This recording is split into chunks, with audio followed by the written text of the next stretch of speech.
আসসালামু আলাইকুম প্রিয় শিক্ষার্থী, আজকের এই পর্বে আমরা বাংলাদেশ ও বিশ্ব পরিচয় নবম ও দশম শ্রেণীর ষষ্ঠ অধ্যায়ের বোর্ড কোশ্চেন নিয়ে আলোচনা করব। তো ষষ্ঠ অধ্যায়ের বোর্ড কোশ্চেন আজকে আমরা দিনাজপুর বোর্ড 2025 সালের এই কোশ্চেনটা নিয়ে আলোচনা করব। বলতেছে যে ফিলিস্তিনের রানিয়া ঢাকা বিশ্ববিদ্যালয়ে পড়ে। কি করে? ঢাকা বিশ্ববিদ্যালয়ে পড়ে। গত মাসে ইসরায়েল ফিলিস্তিন যুদ্ধে সে তার বাড়িঘর হারিয়েছে। ইসরায়েলের সেনাবাহিনী তার ভাইকে হত্যা করে এবং বাবাকে নিয়ে যায়। তার মা এখন নিরাশ্রয় হয়ে একটি উদ্বাস্ত শিবিরে আশ্রয় নিয়েছেন। ফিলিস্তিন কর্তৃপক্ষ সাধ্যমতো আহত ব্যক্তি এবং নিরাশ্রয়নের চিকিৎসা ও ত্রাণের কাজ চালিয়ে যাচ্ছে। এখন ক নম্বর প্রশ্নটা বলতেছে যে অ্যারিস্টটলের মতে নাগরিক কাকে বলে। অ্যারিস্টটলের মতে নাগরিক কাকে বলে? দেখো, অ্যারিস্টটল প্রদত্ত একটা নাগরিকের সংজ্ঞা আছে, সেই সংজ্ঞাটা আমাদের চাইতেছে যে ক নম্বর, যে রাষ্ট্রবিজ্ঞানের জনক অ্যারিস্টটলের মতে সেই ব্যক্তি নাগরিক যে নগর রাষ্ট্রের প্রতিনিধিত্ব এবং শাসন কার্যে সক্রিয়ভাবে অংশগ্রহণ করে। এখন দেখো, এই সংজ্ঞাটা অ্যারিস্টটল আজ থেকে অনেক বছর আগে দিয়ে গেছিল। তার সংজ্ঞাটার মধ্যে কি আছে? সেই ব্যক্তি রাষ্ট্রের নাগরিক যে নগর রাষ্ট্রের প্রতিনিধিত্ব এবং শাসন কার্যে সক্রিয়ভাবে অংশগ্রহণ করে। এখন মনে করো যে একটা রাষ্ট্রে 1 কোটি জনসংখ্যা, মানে 10 কোটি জনসংখ্যা আছে। কত কোটি? 10 কোটি জনসংখ্যা আছে। এখন 10 কোটি জনগণ কি শাসন কার্যে প্রতিনিধিত্ব এবং শাসন কার্যে সক্রিয়ভাবে অংশগ্রহণ করতে পারবে? অবশ্যই অংশগ্রহণ করতে পারবে না। এর মধ্যে সর্বোচ্চ হলে কি, যে আমাদের বাংলাদেশের জনসংখ্যা যেমন 20 কোটি, এর মধ্যে শাসন কার্যে অংশগ্রহণ করেন সর্বোচ্চ গেলে কি 1000 মানুষজন অথবা 2000 মনে করো। এখন বলতেছে তাহলে ওই প্রাচীনকালে না, ওই সময় যারা প্রাচীনকালেই বলতেছে এখানে যে যারা ওই সময় বলা হইতেছে যে যারা রাষ্ট্রের প্রতিনিধিত্ব এবং শাসন কার্যে সক্রিয়ভাবে অংশগ্রহণ করতো, একমাত্র তাদেরই কি নাগরিক মনে করা হতো। বাদ বাকি যারা ছিল সবাই কি ক্রীতদাস ছিল। তারা কি নগর রাষ্ট্রে অংশগ্রহণ করতো না সক্রিয়ভাবে, মানে না করার কারণে তারা কি যে নাগরিক না। তার জন্য তার সংজ্ঞাতে বলছে সেই ব্যক্তি নাগরিক যে নগর রাষ্ট্রের প্রতিনিধিত্ব এবং শাসন কার্যে সক্রিয়ভাবে অংশগ্রহণ করে। তো যেহেতু অ্যারিস্টটল অনেক আগের রাষ্ট্রবিজ্ঞানী, তার জন্য তার সংজ্ঞাটা কি সেই রূপ। এরপরে আমাদের খ নম্বর কোশ্চেনটা কি বলতেছে আমরা একটু দেখি, যে নাগরিকের প্রধান দায়িত্বটি কি ব্যাখ্যা করো। দেখো, নাগরিকের প্রধান দায়িত্বটি কি ব্যাখ্যা করো। আমরা জানি নাগরিকের প্রধান দায়িত্ব কর্তব্য হচ্ছে কি রাষ্ট্রের প্রতি আনুগত্য প্রকাশ করা। কি করা? রাষ্ট্রের প্রতি আনুগত্য প্রকাশ করা। বলতেছে রাষ্ট্রের প্রধান দায়িত্ব কর্তব্য হচ্ছে রাষ্ট্রের প্রতি আনুগত্য প্রকাশ করা, অর্থাৎ রাষ্ট্রের নির্দেশ মেনে চলা। কি করা? রাষ্ট্রের নির্দেশ মেনে চলা। এখন রাষ্ট্র যেটা বলতেছে সেটা আমাদের করতে হবে। এখন মনে করো যে রাষ্ট্র আজকে একটা নতুন নিয়ম বের করলো, ওই নতুন নিয়ম বের করার পরে বললো যে কি এটা মানতে সবাই বাধ্য। তখন কি আমার রাষ্ট্রের নাগরিক হিসেবে আমার দায়িত্ব কর্তব্য হচ্ছে কি রাষ্ট্রের ওই আনুগত্যটা কি প্রকাশ করতে হবে। আমাদের কি যে ওই আইনটা মেনে চলতে হবে। এখন বলতেছে রাষ্ট্রের নিরাপত্তা, অখণ্ডতা, স্বাধীনতা ও সার্বভৌমত্ব অক্ষুণ্ণ রাখার জন্য প্রত্যেক নাগরিককে কি সর্বদা সজাগ এবং চরম ত্যাগের জন্য প্রস্তুত থাকা নাগরিকের প্রধান কর্তব্য। এরপরে আমাদের গ নম্বর কোশ্চেনটা কি বলতেছে আমরা একটু দেখি, যে গ নম্বর বলতেছে যে রানিয়ার দেশে রাষ্ট্রের কোন উপাদানটি নেই। এখন দেখো, আমাদের বলতেছে রানিয়ার একটা উদ্দীপকটা পড়ি।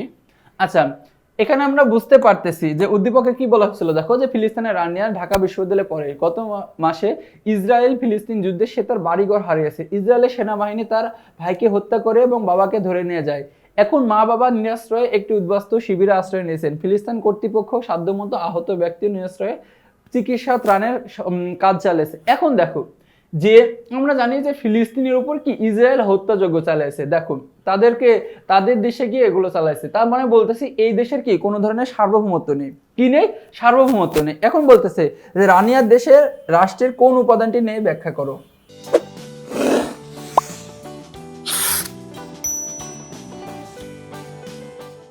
যে গ নম্বর আমরা বলতেছি কি রানিয়ার দেশে রাষ্ট্রের প্রধান উপাদান সার্বভৌমত্বের অস্তিত্ব নেই। আমরা বলতেছি কি একটি রাষ্ট্র গঠনের জন্য সবচেয়ে মুখ্য উপাদানটি হচ্ছে কি সার্বভৌমত্ব। এখন দেখো, যে সরকার, আমরা বলতেছি নির্দিষ্ট ভূখণ্ড জনসমষ্টি সরকার গঠনের মাধ্যমে রাষ্ট্রের একটা আংশিক পরিপূর্ণতা লাভ করে। কি? আংশিক পরিপূর্ণতা লাভ করে। কিন্তু এই সার্বভৌমত্ব মাধ্যমে একটি রাষ্ট্র পরিপূর্ণতা লাভ করে। তো যে রাষ্ট্রের সার্বভৌমত্ব নেই সেই রাষ্ট্রের কোনো কি অস্তিত্ব নেই। এখন রাষ্ট্র গঠনের মুখ্য উপাদান হচ্ছে কি সার্বভৌমত্ব বা সার্বভৌমিকতা। সার্বভৌমত্ব দ্বারা চরম বা চূড়ান্ত ক্ষমতাকে বোঝায়। এখন সার্বভৌমত্ব জিনিসটা কি আসলে? জিনিসটা হচ্ছে বলতেছে, মনে করো যে তোমার একটা দেশ আছে, সেই দেশের নির্দিষ্ট ভূখণ্ড জনসমষ্টি এবং সরকার আছে। সেই সরকার অন্যের দেশ দ্বারা পরিচালিত হয়, সেখানে কি মনে করো যে পাশের দেশ দ্বারা পরিচালিত হচ্ছে, পাশের দেশের সরকারের কথা শুনতেছে, তাহলে কি এটা সার্বভৌমত্ব না? তাহলে তোমার দেশের যত কিছু হবে সকল কিছু কর্তৃপক্ষ দায়িত্ব নিবে সেই দেশের সরকার, সেটাকে আমরা বলছি কি সার্বভৌমত্ব। এখন সার্বভৌমত্ব হলো একটি রাষ্ট্রের নিজের অভ্যন্তরীণ ও বাহ্যিক বহিরাগত কার্যক্রম সম্পূর্ণ স্বাধীনভাবে পরিচালনা করা। মানে কি আমার দেশের সিদ্ধান্ত সরকার নিতেছে স্বাধীনভাবে, কারো কি অন্য কারো দ্বারা পরিচালিত না হয়, সেটাকে আমরা বলছি কি মানে কি যে ক্ষমতা, যাতে অন্য কোনো রাষ্ট্র বা বাহ্যিক শক্তি হস্তক্ষেপ করতে পারে না। এটি রাষ্ট্রের একটি মৌলিক বৈশিষ্ট্য। সার্বভৌমত্ব ক্ষমতা দ্বারা রাষ্ট্রের সীমানার ভিতরে সমস্ত ক্ষেত্রে প্রযোজ্য, যে কোনো বাহ্যিক কর্তৃপক্ষের উপর নির্ভরশীল নয়। কি বললাম যে বাহ্যিক কর্তৃপক্ষের উপর কি কোনোভাবেই নির্ভরশীল নয়। সার্বভৌমত্ব ক্ষমতার দুটি দিক আছে, দুটি দিক, একটা অভ্যন্তরীণ একটা বাহ্যিক। দেখো অভ্যন্তরীণ বলতে কি আমাদের ভিতরের দিক আছে, আর বাহ্যিক বলতে আমাদের কি একটা বাহিরের দিক আছে প্রত্যেকটা। দেখো এই আমাদের অভ্যন্তরীণ ক্ষমতা দ্বারা কি বোঝাইতেছে, এই অভ্যন্তরীণ ক্ষমতা যখন আমরা প্রয়োগ করব, দেখো যে অভ্যন্তরীণ ক্ষমতা প্রয়োগের মাধ্যমে, আচ্ছা অভ্যন্তরীণ ক্ষমতা কোথায় প্রয়োগ করা হয়? নিজের দেশের উপর মধ্যে, রাষ্ট্রের মধ্যকার সকল ব্যক্তি ও প্রতিষ্ঠানের উপর রাষ্ট্রের কর্তৃত্ব প্রতিষ্ঠা পায়। এখন দেখো আমাদের রাষ্ট্রে যত ব্যক্তি এবং প্রতিষ্ঠান আছে সকল কিছুর উপর রাষ্ট্র মানে কি আমাদের দেশের সরকার ওটা কি করতে পারবে? হস্তক্ষেপ করতে পারবে। এবং বাহ্যিক সার্বভৌমত্বের অর্থ হলো কি যে রাষ্ট্র আন্তর্জাতিক ক্ষেত্রে বহিঃশত্রুর নিয়ন্ত্রণ এবং হস্তক্ষেপ থেকে মুক্ত থাকবে। যে আমি কি আমার দেশ অন্য কোনো দ্বারা পরিচালনা দেশ দ্বারা পরিচালিত হবে না, তারপরে কি আমার দেশ অন্য কোনো দেশের কথা শুনবে না, এমন যে আমি কি বহিঃশত্রুর নিয়ন্ত্রণ এবং হস্তক্ষেপ থেকে মুক্ত থাকবো, এবং বহিঃশত্রু আমাকে যা বলবে আমি সেটা শুনবো, এটা না।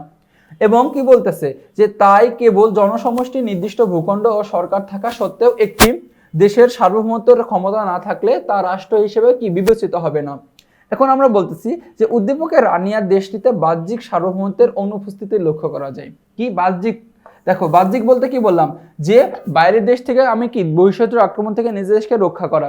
এখন তারা হচ্ছে দেখো ইসরায়েল একটা বাইরের একটা দেশ, তার পাশের একটা দেশ, ওই ইসরায়েল কি করছে যে ফিলিস্তিনের উপর আক্রমণ করছে, তার মানে কি তাদের ভিতরে কি কোনো বাহ্যিক সার্বভৌমত্ব নেই।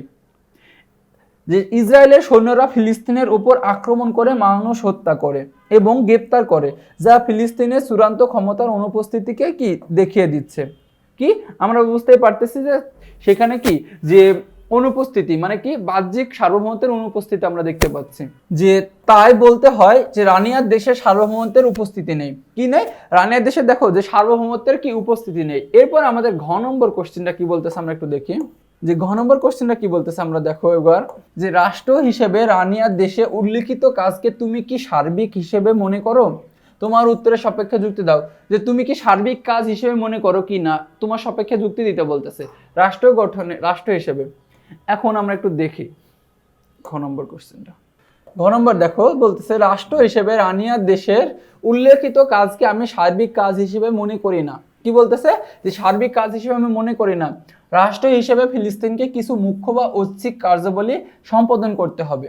কি বলতেছে যে ফিলিস্তিনকে কিছু মুখ্য কার্যাবলী এবং ঐচ্ছিক কার্যাবলী সম্পাদন করতে হবে। দেখো এই মুখ্য এবং ঐচ্ছিক কার্যাবলীগুলো আমাদের কি যে একটি রাষ্ট্রকে অবশ্যই পালন করতে হয় এই মুখ্য কার্যাবলী। তারপরে কি এই মুখ্য কার্যাবলী পরে কি আমাদের ঐচ্ছিক বা কল্যাণমূলক কাজগুলো কি পালন করতে হয়। এখন প্রথমত যে রাষ্ট্রের আইন শৃঙ্খলা রক্ষা করা, প্রথমত কি বলতেছে এটা আমাদের আইন শৃঙ্খলা রক্ষা করা রাষ্ট্রের কি প্রধান একটা কি ঐচ্ছিক কার্যাবলী। প্রধান আমরা বলতেছি প্রধান ঐচ্ছিক কার্যাবলী, এটা আমাদের কি প্রধান ঐচ্ছিক কার্যাবলী বলতেছে। দ্বিতীয়ত জাতীয় নিরাপত্তা, স্বাধীনতা এবং সার্বভৌমত্ব রক্ষা করা, দেশের ভৌগোলিক অখণ্ডতা এবং বৈদেশিক আক্রমণ থেকে নিজের দেশকে রক্ষা করার জন্য প্রতিরক্ষা বাহিনী গঠন করা এবং পরিচালনা রাষ্ট্রের দায়িত্ব। অবশ্যই একটাকে দেখো যে আমাদের দেশের সার্বভৌমত্ব বজায় রাখার জন্য কি বহিঃশত্রুর আক্রমণ থেকে নিজের দেশকে রক্ষা করার জন্য আমরা কি করব? প্রতিরক্ষা বাহিনী গড়ে তুলব এবং কি করব? পরিচালনা দিতে হবে রাষ্ট্রকে। তৃতীয়ত আন্তর্জাতিক অঙ্গনে রাষ্ট্রকে পরিচিত করা। কি বলতেছি যে তৃতীয়ত আন্তর্জাতিক অঙ্গনে রাষ্ট্রকে পরিচিত করতে হবে। রাষ্ট্রীয় ভূখণ্ডে অবস্থিত সম্পদের উপর দাবি প্রতিষ্ঠিত করা, দাবি কি প্রতিষ্ঠিত করা। দেখো যে রাষ্ট্রীয় ভূখণ্ডে অবস্থিত যে আমাদের সম্পদ আছে এই সম্পদটা আছে কি দাবি প্রতিষ্ঠিত করতে হবে। এটা হচ্ছে কি আমাদের অভ্যন্তরীণ সার্বভৌমত্ব। ঠিক আছে, এরপরে বলতেছে অন্যান্য রাষ্ট্রের সাথে কূটনৈতিক সম্পর্ক রক্ষা করা। আমাদের দেখো যে অন্যান্য রাষ্ট্রের সাথে কূটনৈতিক সম্পর্ক বজায় রাখা, যে রক্ষা করা, এটা আমাদের হচ্ছে কি একটা পররাষ্ট্র বিষয়ক কাজ। কি পররাষ্ট্র বিষয়ক কাজ। এই পররাষ্ট্র বিষয়ক কাজগুলো আমাদের কি যে যদি তৈরি করতে পারি, দেখবা যে আন্তর্জাতিক অঙ্গনে আমাদের কি বিভিন্ন কূটনৈতিক সম্পর্ক তৈরি করতে পারবো। তারপরে বলতেছে যে অর্থনৈতিক বাজার সৃষ্টি এবং সম্প্রসারণ করা প্রভৃতি। এবং চতুর্থত কি আইন প্রণয়ন, আইনের শাসন, ন্যায় বিচার প্রতিষ্ঠা করা। রাষ্ট্রের মৌলিক কাজ রাষ্ট্রের আইনসভা ও পার্লামেন্টের মাধ্যমে আইন প্রণয়ন করা হয়। পঞ্চমত কি বলতেছে, পঞ্চমত বলতেছে যে অর্থ ও সম্পদের সুষ্ঠু ব্যবস্থাপনা এবং রাষ্ট্র পরিচালনায় অর্থ সংগ্রহ, অর্থ ও সম্পদের সুষ্ঠু ব্যবস্থাপনা করতে হবে এবং বন্টন ব্যবস্থা গড়ে তোলা রাষ্ট্রের একটি মুখ্য কাজ। রাষ্ট্রীয় অধীনে বিভিন্ন উৎস থেকে অর্থ সংগ্রহ করা রাষ্ট্রের আবশ্যিক কাজ। এবং কি বলতেছে, এসব মুখ্য কাজ ছাড়াও আরো কিছু ঐচ্ছিক দায়িত্ব রয়েছে। এখন ঐচ্ছিক দায়িত্ব বলতে কি বললাম, যে ঐচ্ছিক দায়িত্ব হচ্ছে কি কল্যাণমূলক কাজ রয়েছে। কি আছে, কল্যাণমূলক কাজ আছে। এই কল্যাণমূলক কাজগুলো কি অবশ্যই পালন করতে হবে, তাহলে কি আমাদের একটা রাষ্ট্র হচ্ছে কি পরিপূর্ণতা হবে। যেমন জনসাধারণকে শিক্ষিত করে তুলতে হবে। এখন দেখো এই শিক্ষিত জনগোষ্ঠী হচ্ছে কি রাষ্ট্রের সবচেয়ে কি বড় সম্পদ। এই শিক্ষিত জনগোষ্ঠী তার দেশকে ভালোবাসবে, তারপর দেশের সম্পর্কে কি তার দেশের হচ্ছে কি কতটুকু অধিকার আছে, তার দেশ থেকে তার রাষ্ট্র থেকে তার কি কি অধিকার আছে সকল কিছু সম্পর্কে ভালো জানে।